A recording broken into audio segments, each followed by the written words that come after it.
नमस्कार दोस्तों। आज हम बात करेंगे कि आपकी कुंडली में प्रेम विवाह के योग हैं या नहीं।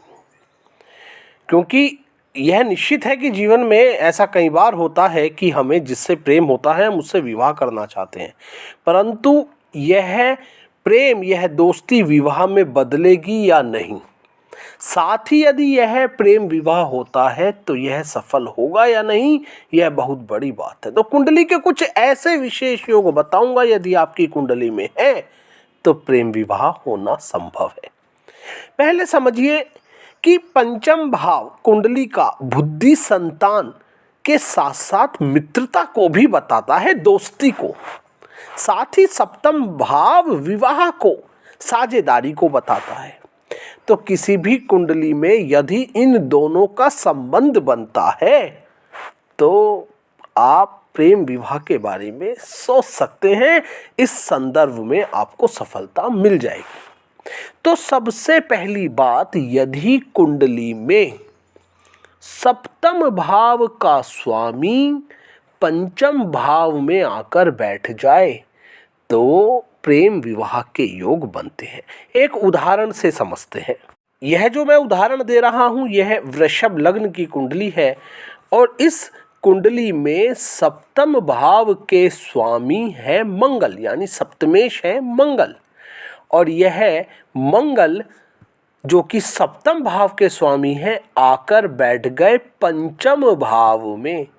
तो यदि सप्तमेश पंचम भाव में आकर बैठ जाता है तो प्रेम विवाह का योग बनता है। एक दूसरी योग के बारे में हम बताते हैं। इसी प्रकार यदि पंचमेश यानी पंचम भाव का स्वामी सप्तम भाव में आकर बैठ जाए तो भी प्रेम विवाह के योग बनते हैं। एक उदाहरण से समझते हैं। इस उदाहरण में यह एक कर्क लग्न की कुंडली है और इसमें पंचमेश पंचम भाव के स्वामी मंगल हैं और आप देख रहे हैं कि यह सप्तम भाव में आकर बैठ गए। तो जातक यदि प्रेम विवाह करे तो उसको सफलता मिलेगी। अब अगला योग, यदि पंचम भाव का स्वामी सप्तम में आकर बैठ जाए और सप्तम भाव का स्वामी पंचम भाव में आकर बैठ जाए, मतलब राशि परिवर्तन करे, तब भी प्रेम विवाह के बड़े ही प्रबल योग बनते हैं। यह जो मैं उदाहरण दे रहा हूं, यह एक मिथुन लगन की कुंडली है। इसमें सप्तमेश सप्तम भाव के स्वामी गुरु हैं, वह पंचमेश पंचम भाव के स्वामी शुक्र हैं। और आप देख रहे हैं कि ये किस प्रकार से राशि परिवर्तन कर रहे हैं। गुरु पंचम भाव में आके बैठ गए और पंचमेश शुक्र सप्तम भाव में आकर बैठ गए। तो यह भी प्रेम विवाह का एक प्रबल योग है। अगले योग की बात करते हैं। यदि पंचमेश व सप्तमेश दोनों एक साथ कुंडली में लग्न में या सप्तम भाव में बैठ जाए तो प्रबल प्रेम विवाह योग बनता है।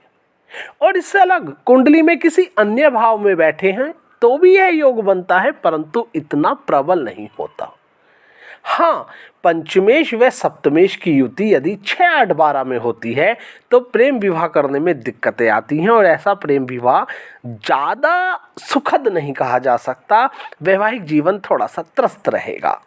उदाहरण से समझते हैं।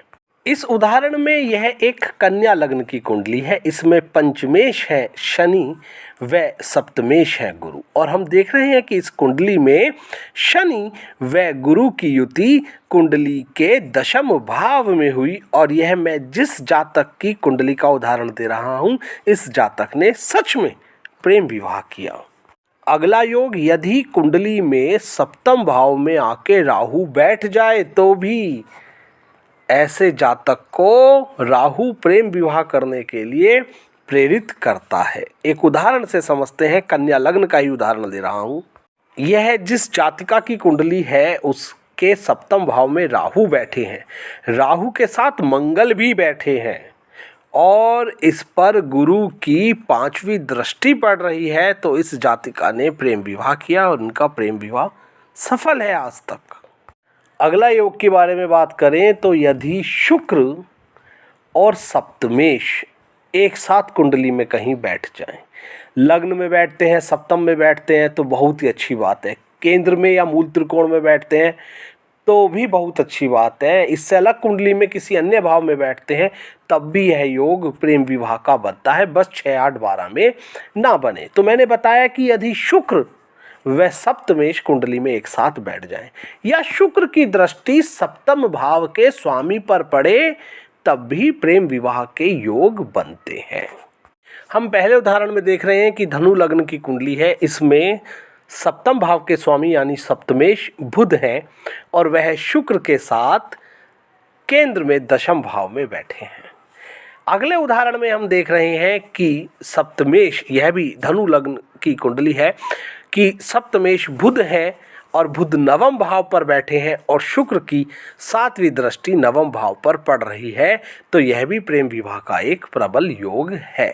अब कुछ ऐसे योगों के बारे में बात कर लेते हैं कि यदि ऐसा भी हमारी कुंडली में बनता है तब भी जातक प्रेम विवाह की ओर प्रेरित रहता है। शुक्र यदि लग्न में बैठ जाए या सप्तम भाव में बैठ जाए तो भी प्रेम विवाह के योग बनते हैं। इसी प्रकार यदि चंद्रमा लग्न में यदि सप्तम भाव में बैठ जाए तो भी प्रेम विवाह के लिए जातक को प्रेरित करते हैं।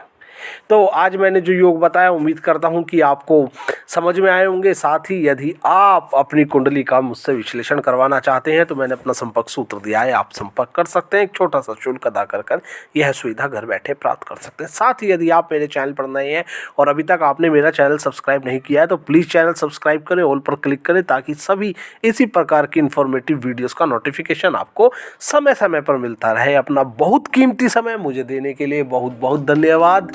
और आप भी यदि श्री राम भगवान के भक्त हैं तो कमेंट करना मत भूलिएगा। अब इजाज़त चाहूँगा। जय श्री राम।